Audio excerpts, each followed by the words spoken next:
বন্ধুরা, সকাল সকাল তোমাদের ডেজি 5:30 বাজে এখন আমার বিছানায় এসে ঘুমিয়ে আছে। এই কি করতে এসেছে আমার বিছানায় জানি না তো। এই দেখো চোখে মনে নোংরা গো। আসলে এসে টুক করে উঠলো, বিছানায় ঘুমিয়ে পড়লো। সকাল সকাল 4:30টার সময় এসে ঘুম থেকে ভাঙিয়ে দিয়েছে আমার। বলছে চল নিয়ে চল, হাগু আর হিসু করবো, হিসু করবো, হিসু।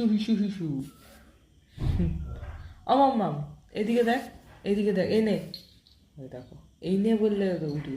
শোন না, একটা কথা শোন, এদিকে ওদের মুরগিটা এসছে, দেখ ওই দেখ, ওদের মুরগিটা। এই লেলা তুমি মেরেছে। বাবা আসছে, এদিকে আয়, তুই আয় এদিকে। মাম্মাম